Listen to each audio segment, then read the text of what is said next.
Welcome, everyone. I'd like to first introduce our moderator for today, Vijay Patel, from our corporate partner, EY. Vijay, take it away. Great, thank you. How y'all? Welcome to the event. We're very excited to have you and can't wait for all the presentations to be coming up. As introduced, my name is Vijay Patel. My preferred pronouns is he and him, and I work for EY. I'm in their health strategy and transactions practice, and graciously serving as your facilitator today. EY is proud to support the BRG challenge for the fourth year in a row. Before reviewing the rules and prizes, I'd like to turn it over to Maxine Turner from NGLCC. Awesome. Thank you so much. And thank you all for joining us this afternoon. So my name is Maxine Turner. I use she, her pronouns, and I am the manager of corporate relations here at the NGLCC.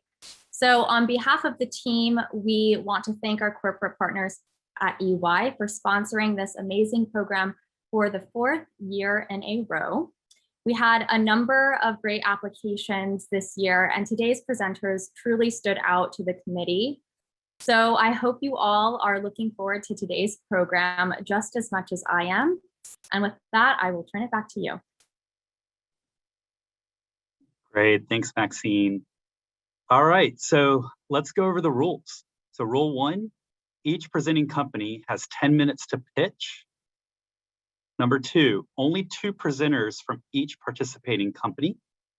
Number 3, judges have 5 minutes for feedback and Q&A following the pitches.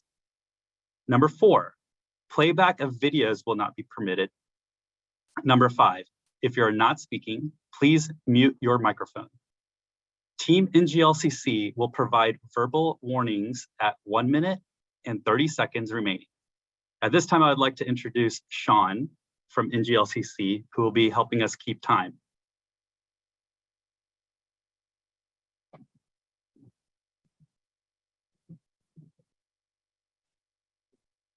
Maybe a quick wave. Hi, everybody. Can you hear me now? We can. Okay, perfect. Good afternoon, everybody. My name is Sean Honesty, he, him pronouns, and I serve as the executive assistant for our president and CEO. And I promise I'm not just numbers on a screen, but I'll do my best to keep everybody on track and make sure everything goes smoothly. Great, thank you, Sean. All right, number 7. This is a judgment-free zone. All feedback is shared in the spirit of collaboration. And number 8, and most importantly, let's have fun. All right, so for the winning prizes, recognition during NGLCC's 2022 programming as the 2021 NGLCC and EY BRG Challenge winner, the opportunity to present during the Q1 NGLCC Corporate Advisory Council meeting, and featured in the NGLCC Connect newsletter, blog, and social media platforms.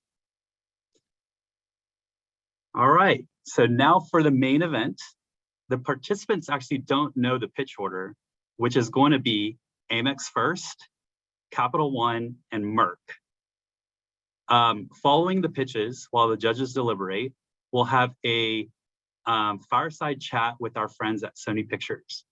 But before we do, I want to introduce the judges that will be coming, judging the event today.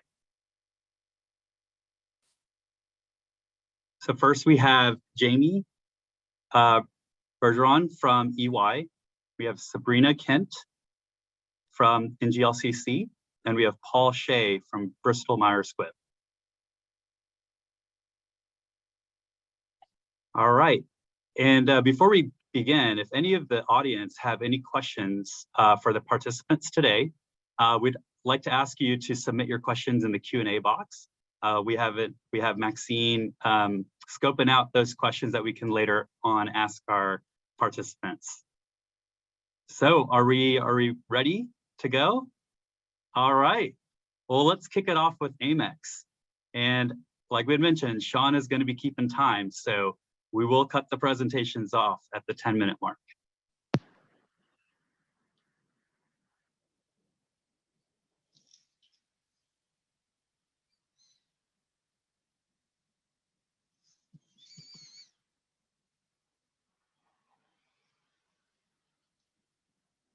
All right. So we're delighted to be here today. I'm Grace Kavanagh. We have Jackson here as well. And we're just going to briefly introduce ourselves to start off with. So as you've heard, we're here representing American Express. I'm a director with our operational excellence team in our global consumer services group. And I'm also a proud member of our Pride Sussex group, which is based in the UK. And I'm based on the southeast coast of England in Brighton today, or this evening, I should say. Over to you, Jackson. Perfect. Thank you, Grace. So as Grace mentioned, my name is Jackson Welch. I'm a manager in Amex Ethics Office in our GCO. I am one of the global leads for our Pride Plus colleague network that we'll be talking about, and I am based in the New York City area. Thanks, Jackson. So today we're going to take you through supplier diversity to start with. Then we're going to talk a little bit about our group structure and governance of our Pride Plus network. Some more about our culture within American Express and within Pride, our community, and then following up and finishing off with our outreach and growth that we're expecting with the network going forward and with our supplier diversity. So some big numbers on the screen here. American Express has a really strong commitment to double our diverse and minority-owned spend by the year 2024. So where we're at the moment, over this year alone, we've spent over $400 million US in 2021 on minority-owned businesses, and we're hoping to kind of have a firm commitment to increase that to 750 by 2024. As I said, we're well on the way, and at least 1 million of that will be specifically for Black-owned businesses. But really overall, what we're trying to do, and hopefully what you'll see that we're to a degree successfully doing, is being very intentional. So making sure that what we're doing is ensuring that our organizational commitment to ending inequality and having sustainable positive impact isn't just reflected in our values and what we say we're doing, but is also represented in the dollars that we're spending, in our commitment to spending those in places that can provide that sort of long-term commitment. So what does that look like? We'll bring that to life a little bit more on the next slide. So this year alone, and keeping in mind it is, I'm going to say the P word, it is a pandemic, we have increased our LGBT BE spend by 800%.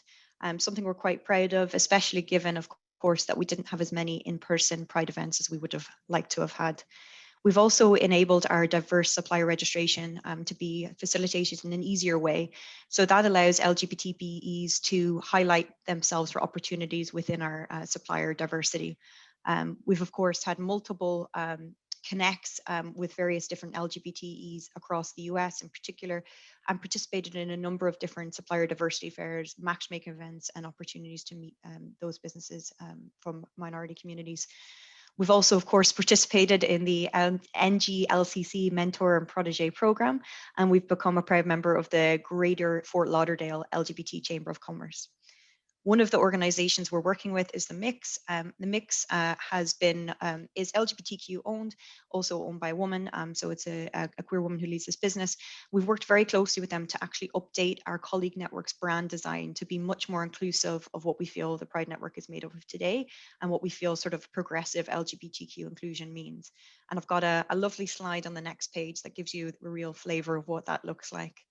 So this is just some of the branding that we've introduced, and that blimp will be a blimp in action as well. This will be globally across our colleague base and something that we'll use throughout. So very proud of having those progress flag colors, and knowing that that comes from an LGBTQ owned business is something that we will be celebrating across the globe.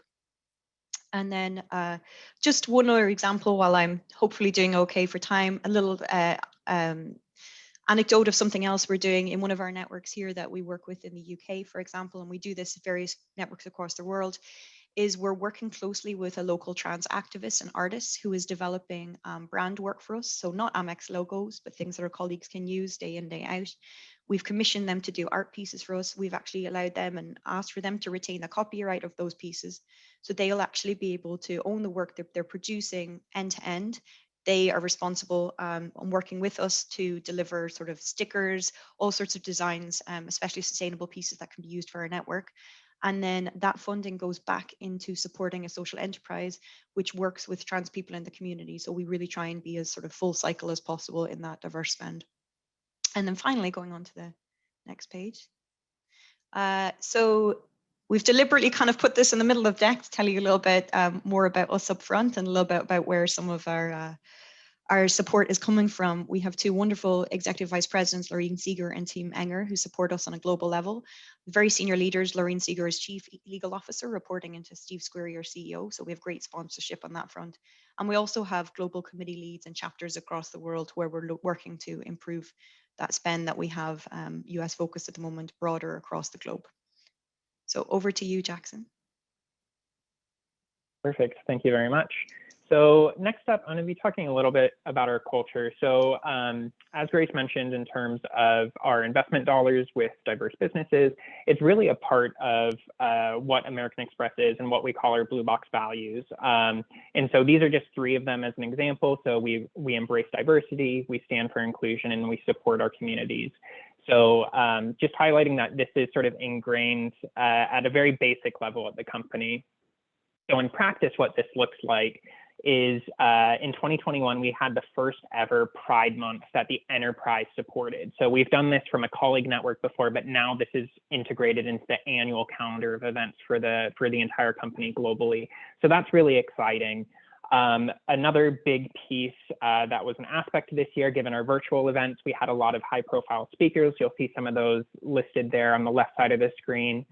Another call out is we had our 5th annual Pride Plus Global Summit. And so this is for our senior leaders involved in our colleague network to support them, make sure they're getting what they need out of the network and vice versa. And this year, one of the upcoming global leads for the network pulled together out leadership's regional and market scoring that they do, their analysis, and basically applied that to our internal offices to come up with our focus areas moving forward. So that was really innovative and really helpful to help our network figure out where we have some opportunity areas. The final piece I'd like to highlight on this slide is Amex released its first ever diversity, equity, and inclusion report on the 17th of last month. The main one I'd like to call out is highlight that from the report is that Amex achieved 100% pay equity for colleagues across genders globally and across races and ethnicities in the United States. There's a lot of other great call outs in that report, but that's the main one I'd like to highlight. Next up, from a community standpoint, Amex is proudly partnering with the Sydney Mardi Gras and Sydney World Pride. So this is a very recent announcement and launch. So American Express Australia is now the principal partner of the Sydney Gay and Lesbian Mardi Gras for the next 3 years and will sponsor Sydney World Pride in 2023, tipped to be the largest event held in Sydney since the 2000 Olympics and a Southern Hemisphere first. This partnership aligns with the year-round efforts from the Pride Plus colleague network, which aims to be a voice, information hub, and safe place for both the LGBTQ plus community and allies. So this is a great representation of Amex, supporting diversity and inclusion, but putting sort of a foot down and saying this is the right thing to do, and we're going to make a stand here, or not. Stand might not be the right word, but we're putting our name out there for this and support of this. So we're really looking forward to this 3-year partnership and what's to come from it. In terms of outreach and growth, we have it split out. So from a colleague network perspective, this year, we formalized and recognized the Global Trans Virtual Group. So this has been a group that's been around for a while, but it's really a private support group for our trans colleagues around the world to connect and support one another, as well as escalate sort of collective concerns that the entire colleague network can then support and put sort of their full weight behind. So that's been really pivotal this year, and we're really proud of that achievement. This was on last year's opportunity as well, but the Asia Pacific region continues to be an area of opportunity for more engagement just because we have smaller offices with not a ton of colleague headcount there. So we're trying to figure out new ways to engage this space and take advantage of those colleagues and experiences. From a supplier diversity perspective, so we mentioned we're working with the Mix. We're looking to expand that partnership next year to potentially have them sort of manage and deliver Parade in the Box assets to all of our chapters globally. So blimps, t-shirts, flags, especially once we get back to in-person events. And then finally, our colleague network is looking to partner with our supplier management team to explore how we can partner moving forward. And that's us. All right. Well, thanks, Amex. Y'all were on the 10-minute marker, so really appreciate y'all sticking to the time. I want to at this time turn it over to the judges for any Q&A or feedback. I can start. Go ahead. Oh, go ahead. Go ahead, Jamie. Thank you so much, team, for sharing that. Those are some really amazing accomplishments. I'm wondering if you can expand a little bit on the regional scoring exercise to get bottoms up input into the work that the network was doing. Yeah, absolutely. I'm happy to jump on that. So essentially, we're a sponsor of Out Leadership, so we try and leverage that relationship as much as we can. And one way we approached this year is that a member of our global committee team took their market analysis. I can't remember the exact name they have for it, but essentially to try and get an external landscape of what's happening within that market, because it's very different, for example, what's happening in New York versus India culturally. So we tried to have that as a baseline for what's happening in the marketplace. And then we applied some of those questions and things internally where we had our leaders fill out questions of, does Amex support trans colleagues? How are benefits? How are pronoun usage, self-ID, things like that. So we took Out Leadership's external perspective, and then we did our own sort of internal, qualitative, but internal look to then marry up where we have opportunities and where there's maybe bigger gaps than others regionally. Thank you. Thank you so much, Amex. It was so impressive to see your supplier diversity goals and the 800% increase in LGBT spend. That's fantastic. A question that I have is, well, it's sort of a two-part, but what is in your larger goal of doubling your diverse and minority spend, is there, and if so, what is the goal for overall LGBTQ spend in that? And then how is Pride Plus a part of that spend? So I can start us off there to a degree. Maybe Jackson, you can follow up. So we're definitely looking to increase LGBTB spend for sure. I think within the US, it's brilliant to have organizations, like NGLCC to help us work with and identify LGBTQ owned businesses. And the supplier sort of diversity request sort of form route that we've kind of talked about streamlining, that's certainly been really helpful. I think one of the challenges is in other markets where it's not necessarily as easy to identify LGBTQ owned businesses, it becomes a little bit harder to put a number on that because it's more difficult and sometimes more dangerous at points in different markets for people to identify themselves as own businesses. So I think probably that target will depend to a degree on the organizations that we can work with and which markets we can reasonably sort of put a figure on.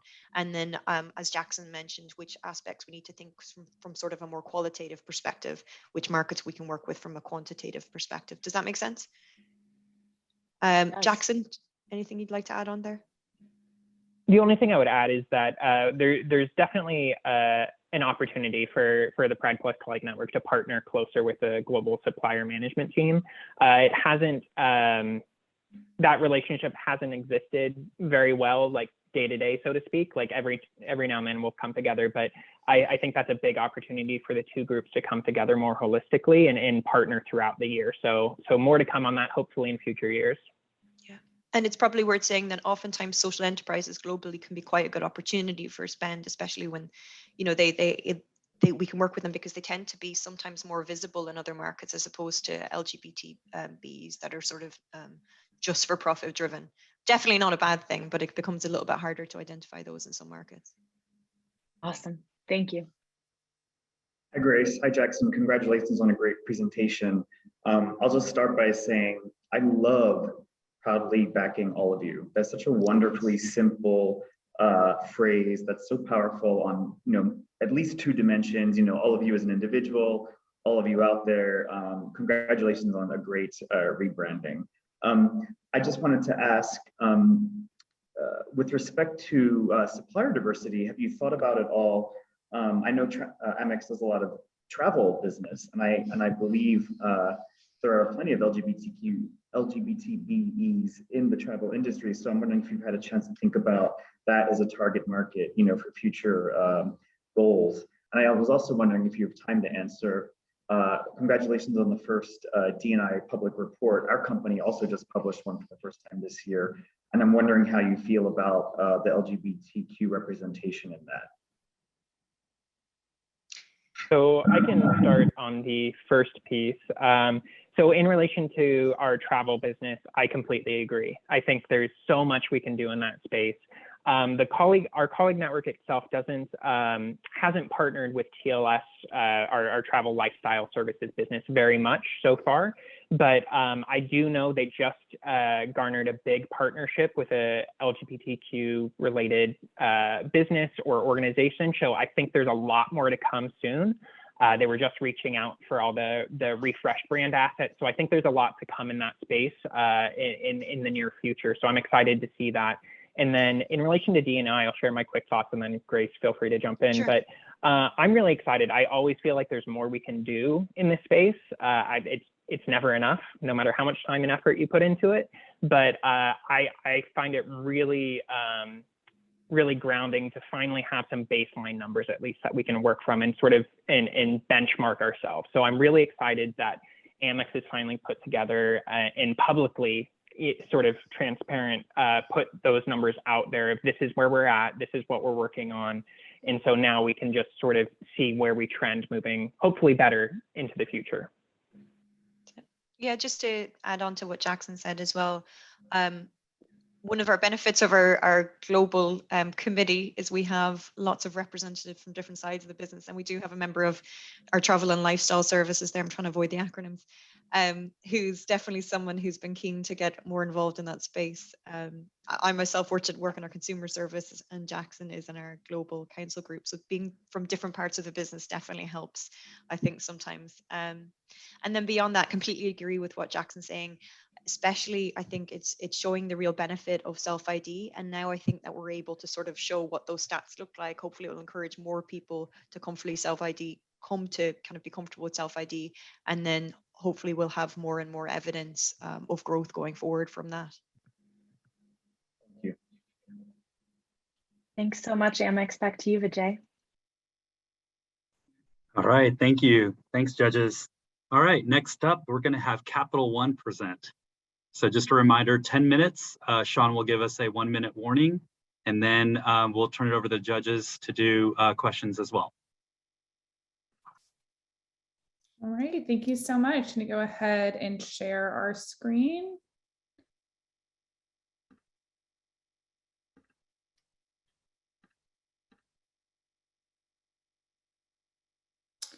All right, hi everyone. My name is Claire Larkin. I am the Catapult and Mentoring Program Manager on Supplier Diversity. I'm joined here with Mike Daly.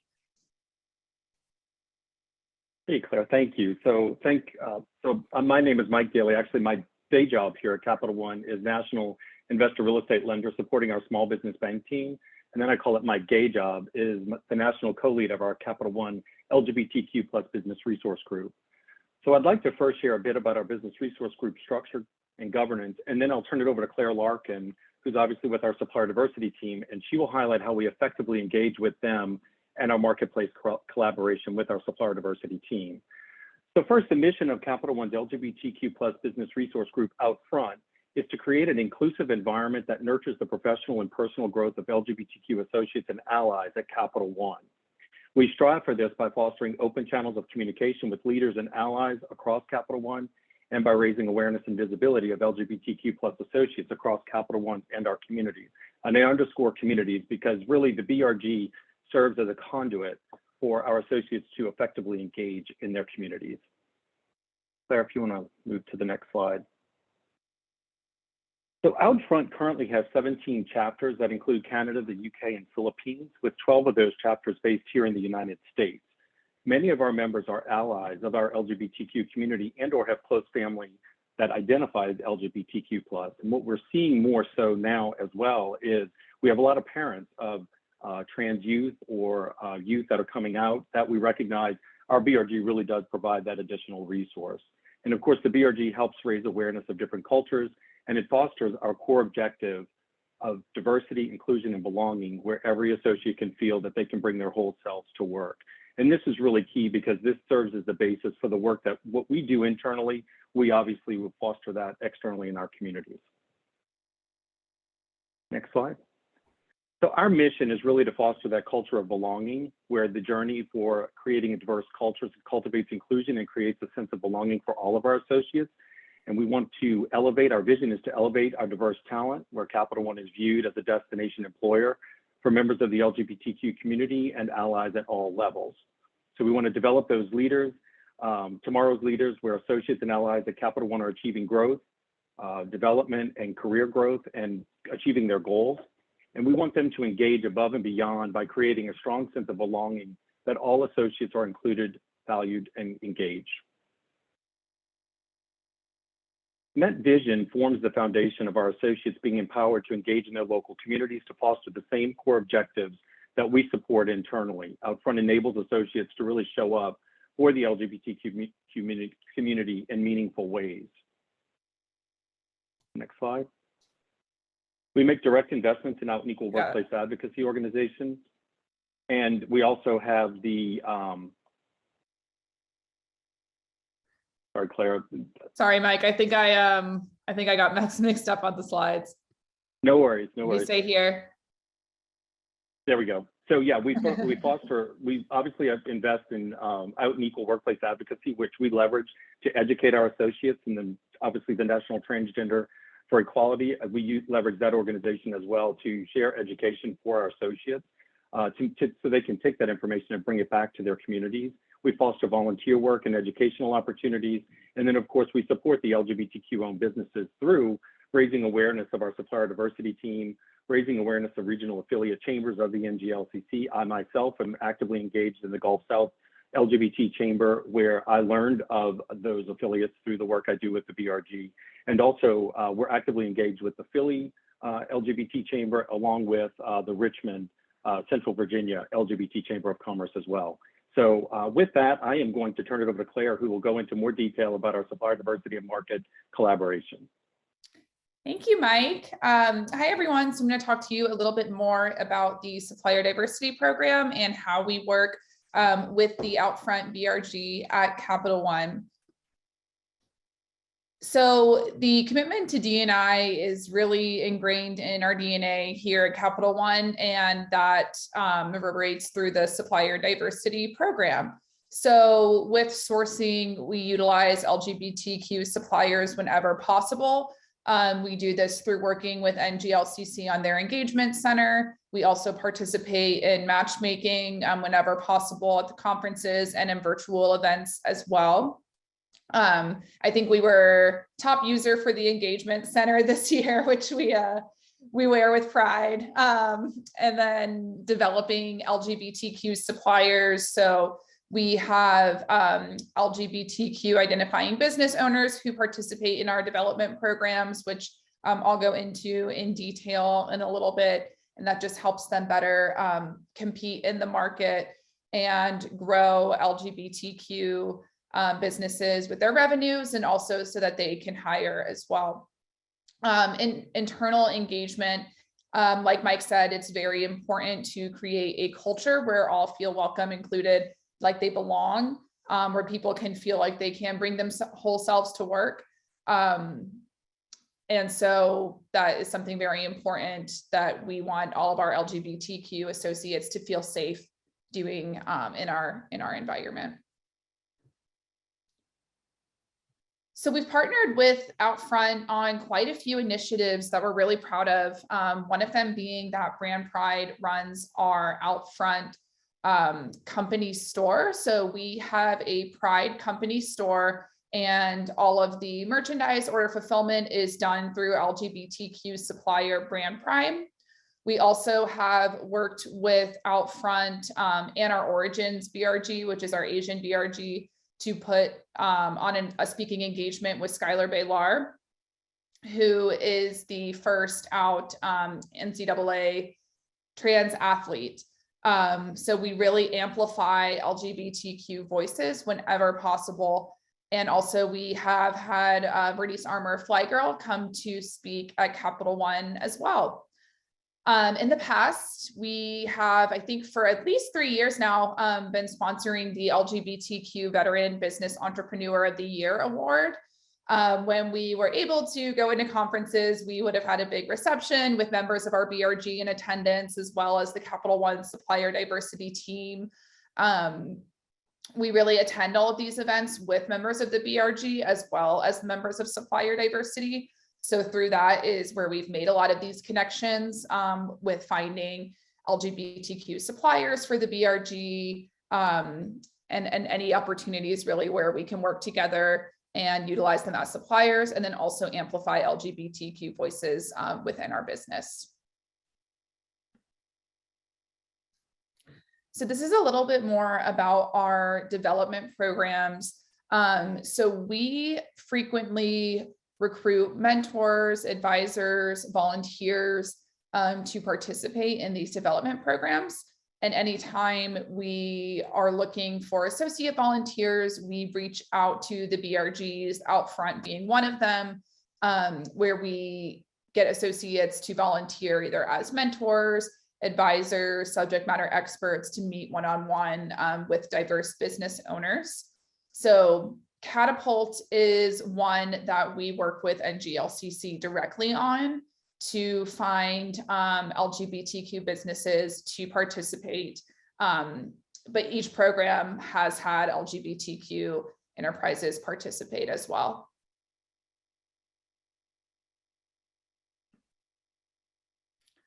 So with that, we are open to any questions, and thank you so much for having us participate today, even in the top 3. We feel like we've won, so thank you.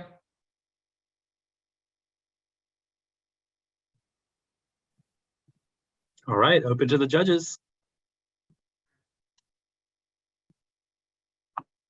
Paul, Jamie, do either one of you want to start? Well, maybe I'll start this time if that's okay. First of all, thank you so much, Mike and Claire, for your presentation. Super informative, and it's really inspiring to see how in-depth, the supplier diversity team and the BRGs, all of the BRGs, it sounds like, not just Outfront, but they all collaborate at Capital One. That's great. I guess my main question you may have already answered, but it was kind of like more details into the development programs. You kind of answered that a little bit on the last slide. I'm curious though, like how extensively do the BRG members in Outfront and all the different BRGs, how extensive is the involvement in those programs? Yeah, so anytime that we have an open application, so with Sage, we recruit them as business resource partners. With mentoring, we recruit them as actual mentors for the business participants. So we would send that application directly to the Outfront BRG and the other BRGs we do this with as well, because it's important to us to get a diverse offering in our mentoring associates as well. But we'll send the application out to the BRGs who then distribute it to their members. So many times the associates will have a direct one-on-one relationship with the businesses that are going through the program. So with the mentoring program, they will have a 6-month one-on-one mentoring relationship with Sage as a business resource partner. That's also a 6-month program. So they really have a large part to play in the business development programs. Thank you. Jamie? Thank you so much, Claire and Mike. Really great presentation.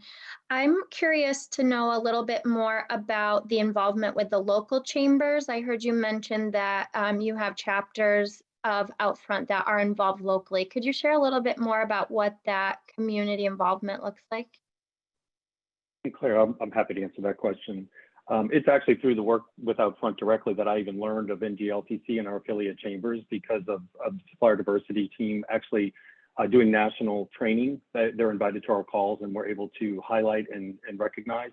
So what we do throughout front, of course, Capital One as a company and enterprise, financial literacy for underserved communities is a big initiative enterprise-wide that we provide financial literacy to ensure minority business growth, which aligns very nicely with obviously NGLCC and in the regional and local affiliate chambers. So we do encourage our outfront members and allies to engage with their local chambers. Some sit on the board. I know I've been on the board for some time, and it really is a great way for us to really demonstrate impact and really align with our overarching enterprise initiatives of financial literacy in the community. So we do encourage that at all levels. Great, thank you. Hey, Capital One, y'all did a great job. I had the exact same question actually that Paul did, but I just wanted to first say, Claire, you were a little modest because it wasn't just this year that Capital One was the top user of our engagement center. It's been since the inception over the last 4 years. You all have utilized our engagement center the most. And for folks that are unfamiliar, that is the mechanism that NGLCC has for our corporate partners to share RFP opportunities, and we comb the database on your behalf. So that is a huge feat, and one that I wanted to maybe just bump up the humility for you a little bit on that one. But Thank you. I just wanted to say, I really love the concrete examples that you provided of several certified LGBTBEs supporting out front. And particularly, I think, as Paul noted, the cross-segment representation and collaboration between those BRGs. I think that's great. Then I also just wanted to call out that I think it's really great that you all are supporting parents of trans kids through the network as well. It's fantastic. So thank you for a great presentation. And Vijay, I'll turn it back to you. Thank you so much. Thank you. Great, thanks judges. Thank you, Capital One. Next up is Merck. Same rules apply, 10 minutes. Sean will give us a 1-minute warning, and then we'll have 5 minutes for judges' feedback and Q&A.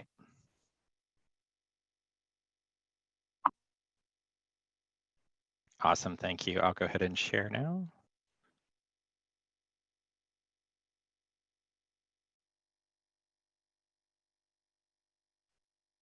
All right, fantastic. It's great to be back again at the 21 NGLCC LGBT SIP and Pitch. Excited to share about what the Rainbow Alliance and Supplier Diversity have been up to. I'm Jason Hoare. My pronouns are he, him, a senior scientist in drug metabolism at Merck and the global lead for LGBTQ, a business resource group. And with me today is Raul Suarez Rodriguez.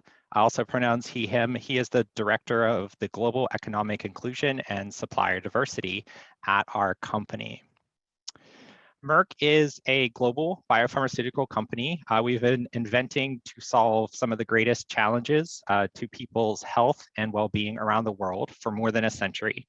Our businesses include prescription medications, vaccines, biologic therapies, and animal health products. Headquartered here, where I'm located in Kenilworth, New Jersey, with 68,000 employees worldwide. The Rainbow Alliance was formed in 1999. We just rebranded our logo to be inclusive of the Progress Pride flag. So excited to highlight Black and Brown communities and transgender, gender expansive communities and the work that we need to do to uplift them. And so with that, we focused a lot in this year on empowering and hearing the stories and voices across our community. And I'm so excited to share that with you today. We have 30 chapters worldwide. We're now represented in every region that our company operates, just having launched our South Africa chapter this past month. Our membership is up to 2,400 LGBTQ plus and allies from 1,460 when we last saw you in November. We hold over 100 events globally each year, again in 2021, even virtually, with business integration, talent recruiting, employee development, and community outreach. Our supplier diversity team was established in 1985 to bring in diverse suppliers and empower employees to include them. And since 2017, they've been part of the $1 Billion Roundtable. Patients for Merck is our purpose. That's why we're here pursuing the best science in our inventions and everything that we do. How do we do global diversity and inclusion in a big pharmaceutical company? Well, we have a purpose, and that's to have an inclusive, diverse workforce that represents our patients and our employees around belonging, engagement, equity, and empowerment so that our patients experience the ultimate health outcomes. We do this through our people, our culture, our business, and our world. And you'll hear more about these areas today. Magic doesn't happen without a great team. And so I want to give a shout out to our executive sponsor and our COE and our region leads. As we've continued to grow, we've retooled our format. Below, you can see our chapters in all of our regions that have launched, and that's amazing that we're now included in all of the regions, including our Asia chapter, which is multi-country from China to India, Singapore. We're just really excited to see the growth in every region of our company and to continue developing our leaders and representation across our community through our leadership teams. Now, all of these areas that we work in, like business integration, talent acquisition development, community outreach, takes a team. And so I have phenomenal colleagues that we empower, we connect through our networks, and we develop in order to do things like ally outreach and recruiting and culture development, career development, the business integration, and transgender outreach. We have 3 pillars in our 10 employee business resource groups at the company.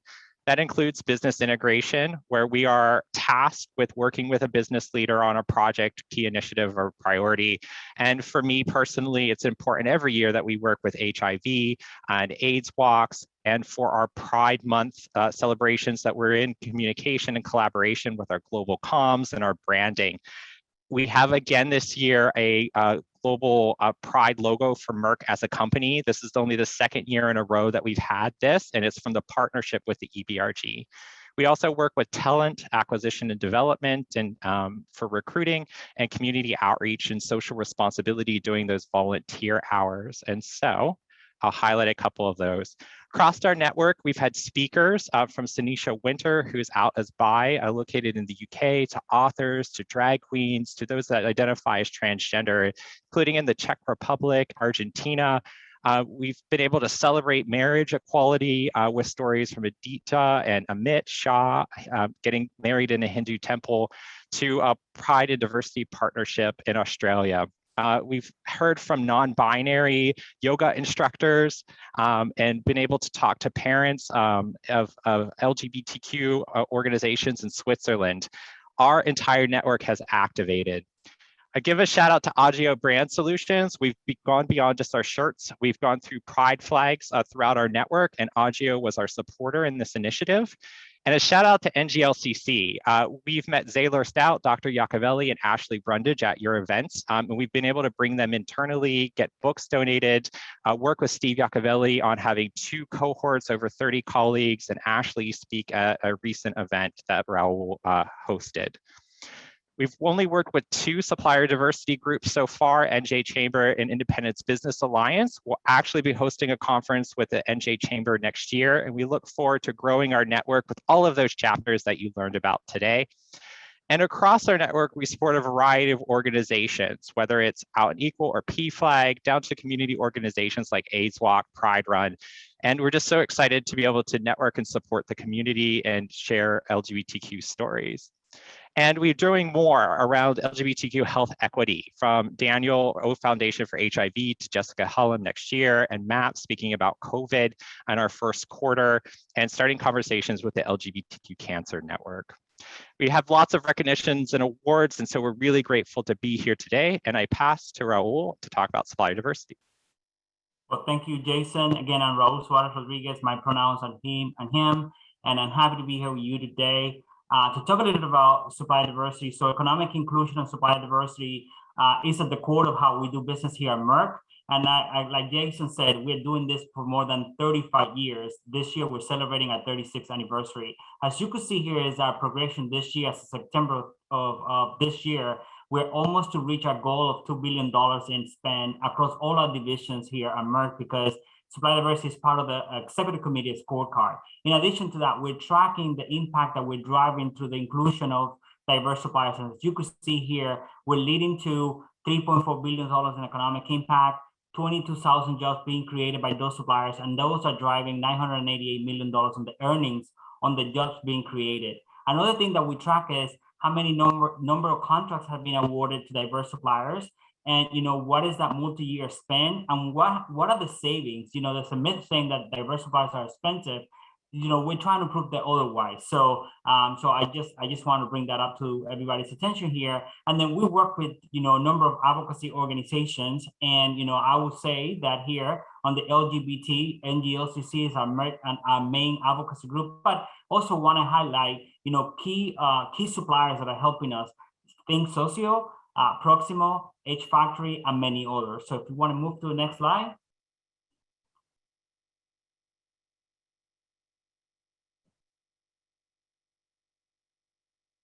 So one thing that I want to highlight in the next one is a work that we started doing the pandemic. As communities were being affected, we had excess inventory on our cafeterias, and then also we partnered up with our food provider, and we initiated this meal program for underrepresented communities. As you can see here, food insecurity is a big issue. So we were able to partner with a diverse supplier that actually is distributing meals across New Jersey and Pennsylvania with 11 NGOs or nonprofit organizations, and then in a year time frame, we're able to serve over almost 4,000 meals. Trying to divert some of the food to the landfill, almost 500 kilos and pounds, and then we have been spending with that minority supplier in terms of that particular program. Next slide. We also initiated or launch our advanced leadership program for diverse supplier. We actually one LGBT size search and select was actually a graduate of this program. So this is a 4-month education that we brought forward. And what's interesting about this program, we were able to form a strategic alliance where now these 3 suppliers are even positioned to even serve us better through this executive learning program. Next. 30 seconds left.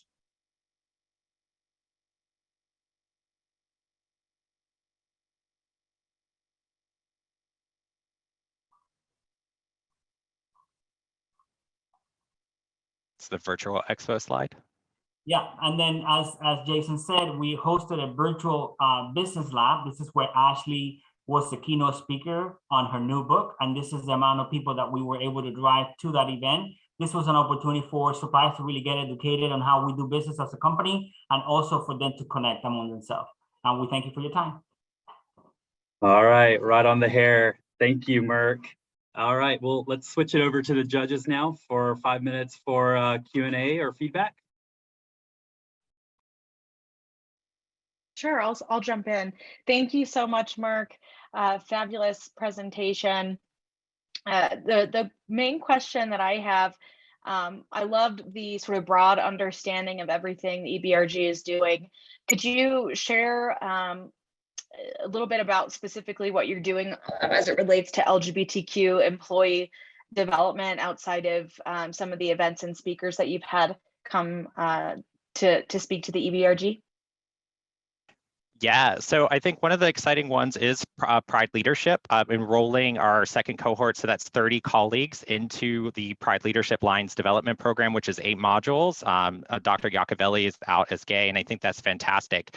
With We Create Space, we have a year of partnership with them next year, as well as with My G Work. And so we're actually bringing in their content and learning opportunities for development for LGBTQ colleagues. Thank globally, you. which is so exciting to Oh, work with wow. organizations that have global reach. That's awesome. Thank you so much, Jason and Raul. What a great presentation, and you're doing so many amazing things. I heard you say, Raul, that the executive committees are scored on their supplier diversity spend. Can you share a little bit more about when that came about and how long that has been built into the executive committee scorecard, and how you work with that group to understand the importance? Yeah, so that came about in 2016. So we were in our journey to become members of BDR that year, and things didn't go as expected. So at that particular point in time, it was decided that in order for this to really happen, it needed to be part of that executive leadership, scorecard. So at that point, it was included in their scorecard. And then as you saw in that graphic, we have it by division. Each of the leaders that represent those divisions are wholly accountable for that group. So I work on a yearly basis with finance to ensure that, I'm aligning first with the procurement organization that support that group. And when we get an alignment, that I go to finance and that goal gets communicated and then it goes back into the scorecard. That's how we have it laid out. So it has been happening for, the last 5 years. Great, thank you. Jason and Earl, congratulations on a really fantastic presentation. It's so impressive to see everything Merck is doing, and I'm been particularly impressed by the fact that your scale reaches all the way to places like South Africa, like you said, Turkey, Czech Republic. These are not easy places, for many in our community, and so it's wonderful that you're able to support people out there like that. I wanted to ask about the partnership model between the BRG and the Supplier Diversity team and how that works. Well, I'll let Jason answer that. Yeah, no. So we've grown beyond just attending NGLCC as collaborators and being able to bring in speakers. And so as the business summit, the virtual lab was planning, Raul and their team reached out to our BRG to say, hey, we'd like to bring in Ashley Brundage and we'd like to have you work as your team for the introduction and for the connection to all of the marketing internally across all of the EBRGs. And so there's really that opportunity that we found. The second piece is around the registering of LGBT BEs, because as we've grown with our chapters and look to work more with all of the affiliates and global organization, that we see that opportunity as we're starting to work with those organizations to get them registered into our system and then let Raul know about the growth and development that we have. And so I think there's really a lot of opportunity there. And the Drexel program, I think, is fantastic. And so I look forward for us to have more opportunities in the future to connect LGBT BEs that we're working with and getting to know to opportunities that Merck's offering. Yeah, I would say it's about communicating, right, and level setting expectations. The moment I got to join Merck, one of the first things I did was to reach out to each of the leads of the Employee Business Resource Group, and then that's when I met Jason 3 years ago, and then we sat down and then we strategized. We saw what opportunities we had that we weren't capitalizing on, and then we started working together. And as he said, it is a win-win, right? It's a triple win, right? Each of our functions win, but at the same time, employees win. So it is actually great to see, how we have been able to grow in the last, 3 years. Thank you.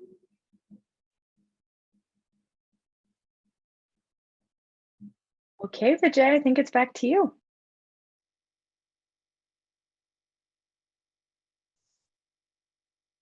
All right, thank you. Thank you to these three finalists. They were all fantastic presentations. So let's give a virtual applause to all three finalists. During this time, the judges will now deliberate in a separate breakout room. So we're gonna have a conversation, a fireside conversation, if you will, with Sony Pictures, with Scarlett and Steven, to share more about their efforts. So Scarlett and Steve, congratulations on this year's BRG Challenge, honorable mention. And before we begin, I would love for y'all to introduce yourselves. Sure. Well, I'm Scarlett Davis. I'm a co-president out at Sony Pictures eBridge. And we're based in Culver City, Los Angeles, California. And I also, for my non-gay job, my day job, I am a director of performance media on the theatrical marketing team at Sony Pictures, and I'm also supporting marketing efforts across TV, music, PlayStation, and more. Hi, I'm Steven Bonzano. I think this is my 5th year on the board out, and my first year as a co-president with Scarlett, who's the brains behind the operation. Like literally nothing would get done if it wasn't for her. She's like a boss. So, and I work in music creative for television. So finding composers and music supervisors and songs for our television productions, which we have like over 50 going on at a time. So it's pretty amazing and I love it. Well, Steven, that's fantastic. Steven's go ahead. Too nice. Steven's amazing, and I wouldn't be able to do any of this without him. So it's definitely, it takes a village, as everyone knows on this call, to run these kinds of groups. Oh, absolutely. So tell us a little bit about what inspired y'all to apply this year. So we have a new director of supplier diversity and procurement, Lance Dorsey, who's actually on this call watching. And he inspired us to do it. And also our previous president, Liza Katzman, she, I think, actually presented at one of the conferences. So like got like a high bar to reach up to. And yeah, I'm not sure, we didn't quite make it this time, but we're here, so we're proud. Steve, you're being quite humble there. So I'd like to ask, what efforts are y'all most proud of over the past year? Yeah, I mean, there's so much that we're proud of, despite being in the pandemic. You know, we've pivoted and done so much virtually with Sony Pictures Entertainment employees in Los Angeles and abroad. We helped open or start a new chapter in the UK. And kind of kick them off, got them ready and to launch their own program over there, which was an awesome opportunity. And then also we've done so many virtual panels. We've done one with Gabrielle Union. That was Stephen's brainchild. She's the parent of a trans child, and we got her perspective just about trans issues and rights and being the parent of a trans child. And then we also, you know, we haven't had Pride, and that used to be kind of the crown jewel of the year. And we don't really do that anymore currently, and hopefully we will be able to this coming year for Los Angeles Pride. But in lieu of that, this past year, we hosted a supplier diversity event, and it was kind of putting a queer twist on a dry subject of supplier diversity. And we invited one of our key diverse suppliers, Logan Wick from Out Promo, I believe or Out Branding. Sorry if I messed that up, but he's been an enormously wonderful partner, and just we got to know him as a friend, and he was wonderful to collaborate with. And he joined us on a panel to speak to our employees what it's like to be a vendor that works with Sony Pictures, and share his perspective as a man of trans experience and Hispanic. Has of a Hispanic background, and just encourage employees that they can make an impact with the choice they make where they put their money. And some people just don't quite get it yet. And I think sometimes supplier diversity, the word itself, isn't really engaging in capturing the vision of it, of what it really means. So I think he really put a face to what it means to support vendors that are maybe not our typical ones. Uh-oh, you're muted. Has that been a tough culture shift internally to get excited about non-traditional suppliers? I think there's a transition where Lance Dorsey, who's on this call, has recently joined, and I can tell already that he's going to drive a lot of momentum in this area for us, with identifying different segments for growth. And I'm just so excited to work with him. I think being a newer co-president of the board, I haven't had full visibility of what it means and how we can encourage different groups across the company to grow their spend in this area for LGBTQ suppliers in particular. I think that's one of our lower sources of spend. So I think there's a lot of room for growth there from my perspective.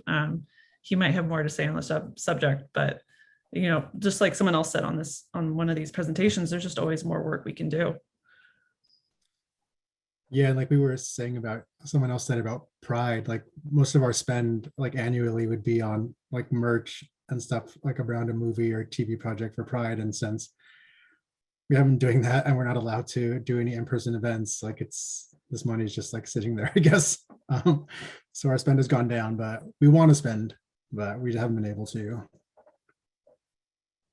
What have y'all been doing in lieu of in the virtual environment to build that connectivity and education? We do a lot of virtual panels, actually, is all we've really been doing. And like our D&I team has really been really good about keeping us like active and doing, I think Scarlett was on like a virtual scavenger hunt last week.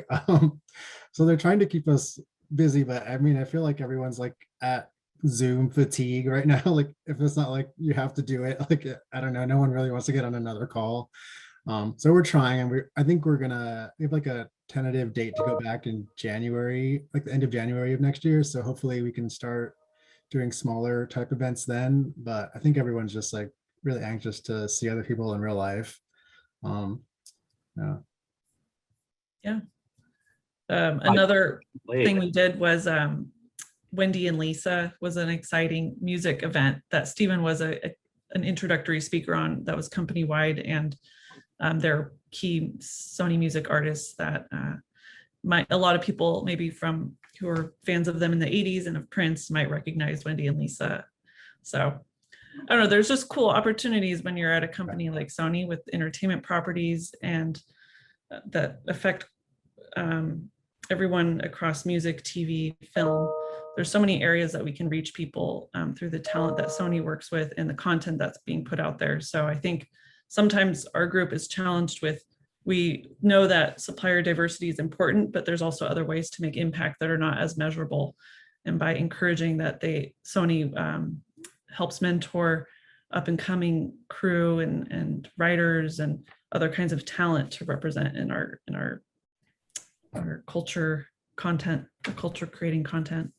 And we also we have like an Out at Sony t-shirt that was really popular like with everyone, and we used Slant, which is a gay-owned business, to produce the shirts, and then we actually sold them and donated the money to Outset, which is part of Outfest, which kind of mentors like 18 to 25-year-old filmmakers and writers, and like gets them like 6-month jobs to work on big productions. It's around, I guess, like different companies like Warner and Sony.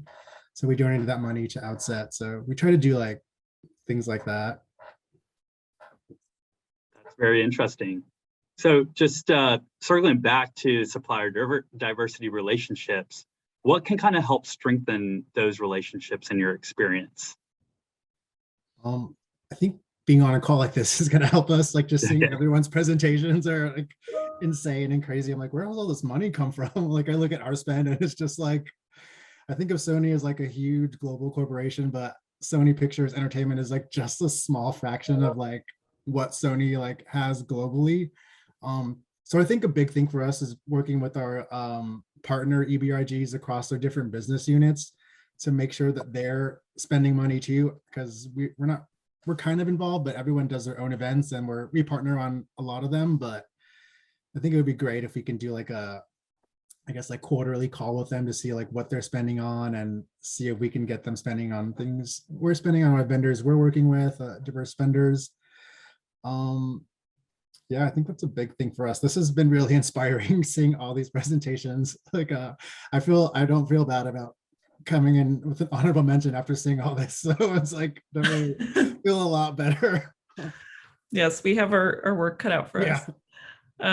I would also say that like on LinkedIn, I note my day job and my gay job, and I would love for more suppliers to reach out to me personally and just be like, hey, this is what I offer. Are you interested? And I'm happy to help them provide that contact information to the procurement team at Sony Pictures and see if there's a process that they can get involved with, because I feel like I never get that outreach over LinkedIn, and I'm here to help be that liaison to anyone on the outside who wants to break in. Yeah, so thank you for offering that. So that segues into another question I had, and it actually one that came in Q&A, especially for smaller suppliers. How do they better connect with BRGs and build those relationships? Is it truly looking up LinkedIn or cold calling, or is there another tactic that they could potentially use? LinkedIn works for me. I think it's a good way in to find a contact and see who knows who within the organization. Obviously, we have a growing team for supplier diversity at Sony Pictures and for the Sony Group as a whole. And I'm sure anyone could pass along information to them. I wish I had better information or an exact email address, but look me up on LinkedIn if you'd like, and I will connect you. Nice. And so what are y'all going to do to promote more of your supplier diversity efforts? It's a good question. It's a very loaded question, but maybe we chop it up. Yeah. I mean, who knows? I mean, we recently redid our logo, and we need to, come up with some new merch ideas and also expand the brand of what Out at Sony Pictures is. So kind of like what someone else mentioned, there are a lot of parents who are joining the group as they're having kids who are of LGBTQ experience. And it's interesting to see different kinds of allies or people affected by LGBTQ issues coming to our meetings and reaching out to us. So I think we want to continue to expand our footprint personally and make us feel like a welcoming, inclusive space for everyone. But I think it's a challenge to every department at Sony Pictures. I work on the marketing team, so I want to say, hey guys, let's work with influencers, more or influencer agencies that are queer owned, if possible. Are there certain publishers that we are making advertising buys on that are diverse owned versus like, do we always need to go by the old tried and true partners? Can we think outside the box a little bit? So I think those are some challenges that we can put to ourselves and to our fellow allies within the organization. But we're open to ideas. If you have anything, we'd love to do an event with anyone on this panel and think of something fun. And, I can imagine that there's a lot of, culture shift with, focusing and supporting supplier diversity. So has there been any pushback, or has it been fairly collaborative leadership down in supporting the shift? So I think they unmuted me. This is Lance. Hi, everyone. Can you hear me? Yay. Okay, perfect. So first and foremost, I want to give a shout out to Scarlett and Steven. They're not great self-promoters in this regard. They are phenomenal rock stars. And I think right away was told these were two individuals that I needed to connect with, and I'm so glad I did. With regard to your question, I think Sony, with a lot of organizations, especially those in the entertainment industry where you're dealing with creatives and talent, and there is a lot of more intentional LGBTQ representation that we're seeing in film, it kind of fell off people's radar in terms of really being intentional about diversity from a sourcing perspective, right? We like a lot of companies, we're focused on gender and ethnicity, but we forgot about these other categories, right? LGBTQ, disability, and those things. It's more or less visibility and getting them back on people's radar. I don't think it's definitely not from a desire to not be engaged in these communities. It just needs to, again, be front of mind. And so a lot of it is internal communication, making sure that we're putting together scorecard objectives for leadership to help us in these areas, and as well as self-ID campaigns for our suppliers who may have felt uncomfortable identifying or certifying that they are an LGBTQ business. And I think this recognition, which we are very grateful for, to echo Scarlett and Steven's words, we'll be able to leverage this to market out to our sourcing teams to say, hey, this is important to us, and maybe that'll open the door for our suppliers to be more forthcoming and certify with us, or excuse me, with NGLCC through Sony. That's fantastic. Yay, thanks, Lance. Thanks, Lance. It's always nice to have someone else advocate on your behalf, so appreciate that. Any other comments or anything else that you would like to highlight, Sony, in terms of your efforts? There's a significant program called Sony Pictures Action that is happening alongside of the eBridge program. And it's impressive. I don't have time to participate because the eBridge life is already demanding, but I think it's something to look out for. And it's even, getting some attention in the trades about what Sony is doing to support different efforts in terms of social justice. And one of the things they're doing is to put more resources against supplier diversity as well. So I think that's something that we're looking forward to keeping tabs on in terms of LGBTQ spend And there's some great executives at Sony who do care and put themselves out there when they really don't have to. So excited to keep working with them.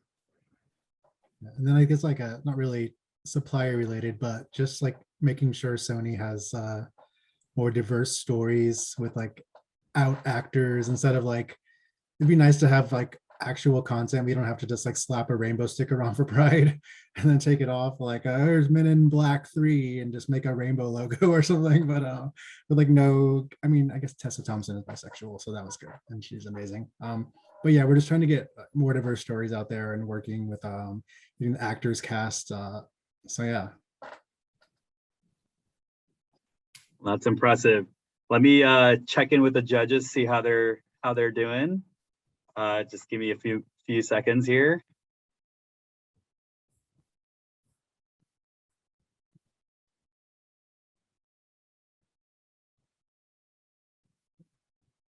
All right, looks like they are back. So I thank you very much, Sony, for sharing your efforts and your experience. We're gonna now turn it back to the judges to give us their to announce the winner. So Sabrina, if you can take it away. Awesome. Thank you so much. We raced to get back here because we were having such an amazing conversation. And this was a really close one. This actually, I think, was the closest year in terms of judges' scores. We felt that every single one of our presenters did a phenomenal job. Maxine, if we could change the slide, please. But you know, this year's winner won by literally less than a 1/10 of a point. And this was a lot of intense deliberation going back and forth because you all had so much amazing thought leadership to share, so many amazing programs. You all are doing such impressive work, but this year's winner, we were just so impressed by the geographical representation they have, their senior leader buy-in and executive strategy, and their overall integration of supplier diversity with the BRG and their path moving forward and supporting LGBTQ local affiliates on the ground domestically and globally. And so for that, I'm very proud to announce on behalf of the judging committee that Merck is the 2021 NGLCC and EY BRG Challenge winner. Congratulations. Woohoo! That is awesome. Congratulations to you both. Feel free, if there's anything you want to share with the group, please feel free to do so. I think for me, I'm leaving this inspired. This is our second year, and there's still so much opportunity for us to work with supplier diversity internally, but also work across companies externally through NGLCC, through our affiliates and more. So I'm excited for what tomorrow will bring. I think we can work together and increase and inspire this next generation to be well connected and support each other. So really excited. Thank you so much. Really exciting, and thank you for the partnership. And you know, it is a journey and it takes time. So you know, my advice is don't give up, and you know, keep knocking on those doors and keep pushing forward, because that's how you get it done, right? And you know, I remember when the first time I brought Jason to NGLCC, and I said, hey, you need to go to the BRG challenge. And he goes, I don't think we're ready yet. Yes, we are. And then year two, he says, Raul, I'm ready. And you know, here we are. So you know, go forward, and you know, and then you make it happen. Thank you for putting this on, and thank you for supporting all of us. Well, thank you both so much. Thank you for the great work that you're doing. If you apply again, you're really going to have to raise the bar because you're already doing such phenomenal work. But I also just want to say, Capital One and Amex, you are phenomenal. And again, this was the closest year.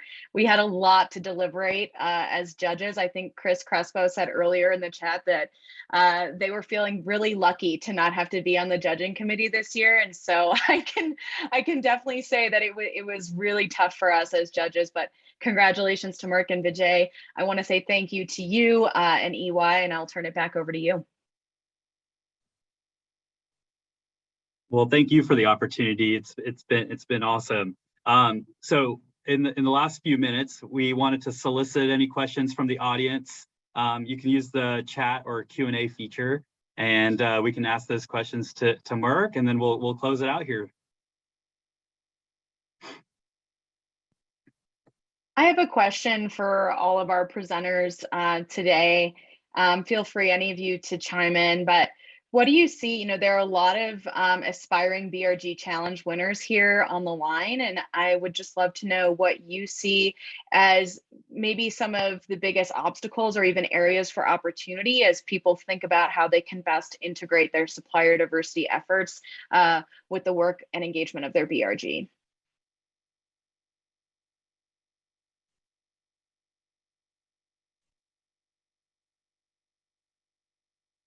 Hey, Don't everyone jump in.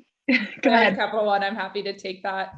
I think that it's really important to form the relationship with your BRG. So I know Mike and I have had a pretty close relationship since we met at the conference a few years ago.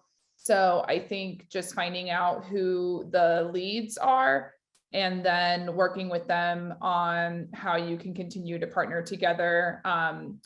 So the supplier diversity team, we presented supplier diversity to the BRGs just to educate them a little bit about our program, and then continuing to just foster the relationship with the BRG leads and work together on anywhere where they might need LGBTQ suppliers or ways that they can get involved with any other volunteer efforts that you might have. Love that. And Jackson here from American Express. I think it sounds like we might be coming from the opposite end of Claire and Capital One, but last year and this year, we've approached it from this being driven from the colleague network itself, the business resource group. So I think a learning for us is to tie in more with our supplier diversity teams and get much closer with that, or bring in them as the experts, because that's what they do in their day job, non-gay job, to quote earlier. So I think that's a learning for us moving forward, is to sort of bring in the experts more than just us trying to represent the data we're given. Yeah, and also I would add that, you need that alignment with the Office of Diversity and Inclusion, or even your ESG office, right? The Environmental, Social, and Governance. So if you have that alignment, and then you have a strategy in place that would allow you to do the work that you do as a EBRG or supply diversity, that definitely will make a big deal helping you move forward. And I'd add the NGLCC website has links to all of the affiliates and to the global organization. And so it's been a great resource, and starting to connect and navigate out to the pages and start to make those connections and emails to say, hey, we'd love to work with you, and bring that information back in. So thank you, NGLCC, for aggregating and connecting us all. Thank you, Jason. All right, Vijay, back to you. All right, thank you. Well, this has been super exciting, and congrats again, Merck, and to the other finalists. And we really appreciate the audience and having EY be a part of this process and program. So to close it out, I'm going to turn it over to Maxine from NGLCC. Thank you. Thank you all again for joining us. Thank you, of course, to EY for your partnership and your leadership on this amazing program. Congratulations to all of our presenters, to Sony, and to our winners at Merck. Happy holidays, everyone. We hope to see you all apply next year, and have a happy new year. Thanks, everyone.